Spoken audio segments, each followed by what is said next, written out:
नमस्कार, आप देख रहे हैं सीधी बात। मैं हूं राहुल कमल। काले धन की तलाश में निकले थे, काला धन तो नहीं मिला लेकिन काली स्याही जरूर मिल गई। इस वक्त सीधी बात में हमारे साथ खास मेहमान हैं स्वामी रामदेव। हमसे बात करने के लिए आपका बहुत बहुत धन्यवाद। पूरे देश ने देखा किस तरीके से काली स्याही आपके चेहरे पर फेंकी गई। क्या आपको लगता है कि वाकई में कमरान सिद्दीकी ने यह खुद अपने आप किया या किसी साजिश के तहत ही हुआ? राहुल भाई, पहली बात तो यह है कि यदि मेरे चेहरे पर कालिख पोतने से इस देश की गरीबी, भूख, अभाव, बेरोजगारी दूर होती हो, मुझे काले झंडे दिखाने से इस देश की दरिद्रता दूर होती हो, तो जो है हम तो इन भगवे की जगह काले कपड़े ही पहन लेंगे।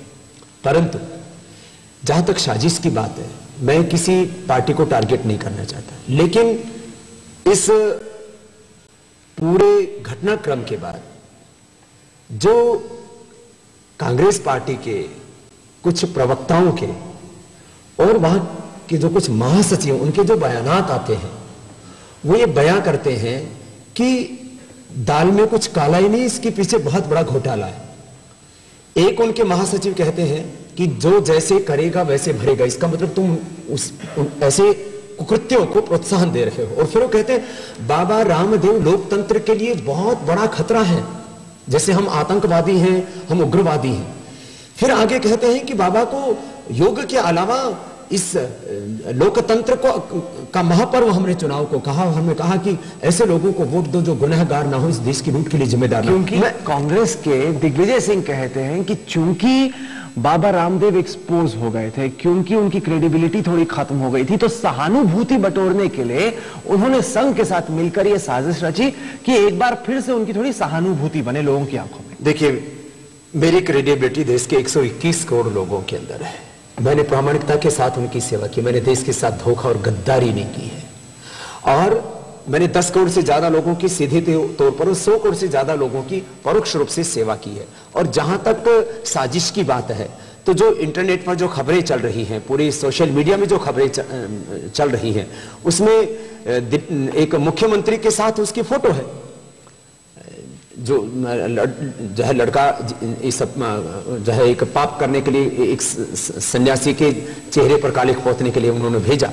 और तो आप कह रहे हैं कांग्रेस ने भेजा, क्या आप ये कह रहे हैं? देखिए, दिल्ली की एक मुख्यमंत्री का फोटो उसके साथ में है। दूसरी बात, जो इंटरनेट पर खबरें चल रही हैं, इसका स्पष्टीकरण तो उनको देना चाहिए कि उसके पुस्तक के विमोचन में कांग्रेस के एक जो कानून मंत्री हैं और एक महासचिव, वो दोनों उनके उसमें जाते हैं। नाम लेने से क्यों डर रहे हैं स्वामी जी? नाम नहीं, सीधी बात हो रही है आपकी हमारी। मैंने हमेशा ही सीधी बात की है, कम से कम शायद 11 बार कर चुका हूंगा, और हमेशा सीधी सीधी बात करता हूं। और ऐसा भी पता लगा है कि कांग्रेस की सरकार ने उसके एनजीओ को 20 लाख रुपए दिए। तो ये एक जो है बहुत ही गंभीर प्रश्न है, ये कोई छोटी बात नहीं है। और इन गंभीर, मैं आरोप ही नहीं लगा रहा हूं, ऐसी बातें पूरे देश में चल रही हैं। यदि गलत है तो उसका खंडन करना चाहिए। क्योंकि दिग्विजय सिंह ये कहते हैं, कांग्रेस के बाकी नेता ये कहते हैं कि चूंकि लग रहा था कि स्वामी रामदेव के आंदोलन की हवा निकल गई, तो ये कराया गया कि एक बार फिर से लोगों की आंखों में स्वामी रामदेव हीरो बन जाए। देखिए, जो उस पार्टी ने क्रूरता की है, बर्बरता की है, दरिंदगी की है, लोकतंत्र की हत्या की है, उससे उनके प्रति घृणा होगी, बाबा के प्रति क्यों होगी? बाबा ने तो कोई गुनाह नहीं किया। और एक सीधी सी बात है, सीधी बात में कि एक कांग्रेस के, मैं जिनको बहुत जो है जिम्मेदार प्रवक्ता मानता हूं, न जाने कैसे वो भी जो है भीष्म की तरह, द्रोण की तरह, शुक्राचार्य की तरह, जैसे वो भी जाकर के पाप के साथ खड़े हो गए थे, तो ऐसे ही एक उनके बहुत जिम्मेदार जो है प्रवक्ता जिनको मैं मानता था, वो कहते हैं काले धन को राष्ट्रीय संपत्ति घोषित करने से देश को कुछ हासिल होने वाला नहीं है, जैसे कि काले धन उन्हीं की संपत्ति हो। और आंतरिक अर्थव्यवस्था में भी काला धन, आप रोज, चुनाव आयोग ने भी कहा है कि भाई इस काले धन पर अंकुश लगाओ। देश के बाहर जो काला धन है वो तो खतरनाक है, देश के अंदर भी जो पॉलिटिक्स में, काला बाजारी में, रियल स्टेट में, अवैध खनन में और ड्रग्स में जो काला धन है वो रोज अब सामने आ रहा है। तो अब जब तक ये काला धन नहीं मिलेगा, बाबा रामदेव के चेहरे पर कालिख पोतने से इस देश का उद्धार नहीं होगा। मध्य प्रदेश के मुख्यमंत्री शिवराज सिंह चौहान ने यह मांग की है कि कांग्रेस की अध्यक्षा सोनिया गांधी आपसे माफी मांगे, क्योंकि कांग्रेस की शह पर यह कराया गया। क्या आपको लगता है कि सोनिया गांधी को आपसे माफी मांगनी चाहिए? देखिए, मैं तो फकीर हूं, मैं तो बिना माफी मांगे ही सबको माफ करना मेरा धर्म है। अब उनके असूल क्या है, उनके आदर्श क्या है और उनके भीतर की नैतिकता क्या है, वो खुद तय करें। क्योंकि पिछले अभी सुप्रीम कोर्ट में भी जो इन्होंने रामलीला मैदान में जो पाप किया, जो इन्होंने असंवैधानिक अनैतिक कृत्य किया, जो क्रूरता और बर्बरता की, उसका भी मामला चल रहा है। और वहां पर भी बाबा रामदेव नहीं, अब तो जो है जो कुछ कोर्ट में जो उसके प्रतिनिधि हैं, क्या बोलते हैं उसको, एमिकस क्यूरे बोलते हैं, वो भी कहते हैं कि चिदम्बरम की शय पे हुआ है। तो अब हकीकत के ऊपर ज्यादा दिन ये पर्दा नहीं रख सकते। और जब सच बेपर्दा होगा, जब सामने आएगा, सत्या का हमारा नेता विधान, सच को ढकने की कोशिश करते हैं हमेशा। जो पापी होते हैं इनको संतों से और सच से बहुत डर लगता है। इसलिए देश की गरीबी के ऊपर भी पर्दा ढक करके रखते हैं कि एक गांव के आदमी को 24 रुपए और शहर के आदमी को 32 रुपए मिल गए तो गरीबी रेखा से ऊपर हो गया।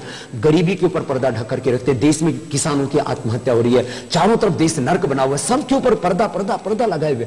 अब संत जो है वो सच को बेपर्दा करते हैं और वो बेखौफ होकर के अपनी बात कहते हैं। इसलिए संत और सत्य से इन बेईमानों को बहुत डर लगता है। आप कहते हैं आप संत हैं, आप कहते हैं आप फकीर हैं, लेकिन सरकार कहती है एक ऐसा फकीर है जो बहुत बड़ा बिजनेस चलाता है। और जब उस बिजनेस की तहकीकात हो रही है तो कई सारी परतें खुल रही हैं, एक के बाद एक। फेरा का वायोलेशन हो, फेमा का वायोलेशन कहीं नहीं है, नोटिस दे रहे हैं, आपको नोटिस दे रहे हैं वो। राहुल भाई देखो, एजेंसियां तो सारी इनके पास में है, तो इन्होंने सारी एजेंसियां हमारे पीछे लगा दी। माने इनके पास में सबसे बड़ी एजेंसी क्या है? सीबीआई। सीबीआई हमारे आचार्य बालकृष्ण जी जिन्होंने करोड़ों लोगों की प्रामाणिकता से सेवा उनके पीछे लगा दी।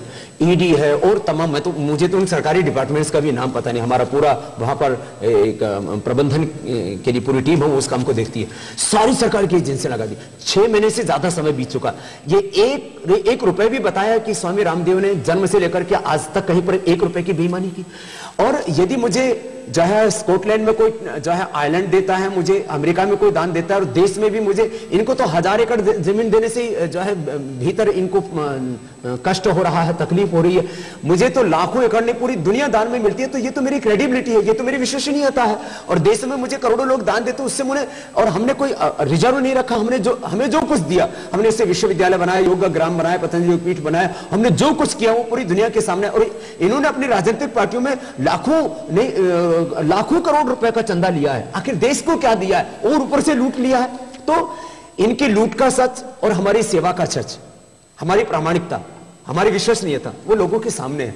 तो इसलिए ये बौखलाए हुए हैं और जो है कहते हैं विनाशकाली विपरीत बुद्धि। इसलिए ये कुछ भी बोले, हमें तो अपने सत्य के लिए, सिद्धांत के लिए, देश के लिए, लोकतंत्र के लिए, स्वदेशी तंत्र को स्थापित करने के लिए। अब महात्मा गांधी जी जब स्वदेशी का काम करते हैं तो मोहनदास करमचंद गांधी महात्मा बन जाते हैं। और बाबा रामदेव एक योगी, एक सन्यासी जब स्वदेशी का काम करता है तो उनको व्यापारी और महाठग नजर आता है। जब से सरकार ने बाबा रामदेव के आंदोलन को कुचला, तब से बाबा रामदेव बैकफुट पर थे। लेकिन अब चुनाव आ रहे हैं और चुनाव में बाबा रामदेव चाहते हैं कि कांग्रेस के प्रत्याशियों को हराया जाए, सबक सिखाया जाए। नेता हम तो आपने देखा, झांसी से लेकर के और चित्रकूट तक, हमने अपने यहां पर भी देखा होगा, उत्तर प्रदेश में भी हर दिन हमारे साथ में लाखों लोग, बल्कि पहले से ज्यादा। तो इन भ्रष्ट लोगों का हमें साथ ना हो, और क्यों हम इनको साथ में लेकर के चलेंगे? देश हमारे साथ है, भगवान हमारे साथ है, हमारा कर्म हमारे साथ है, सच्चाई हमारे साथ में। तो स्वामी रामदेव की आगे की क्या होगी रणनीति, इस पर पूछेंगे सवाल एक छोटे से ब्रेक के बाद। आप देखते रहिए सीधी बात।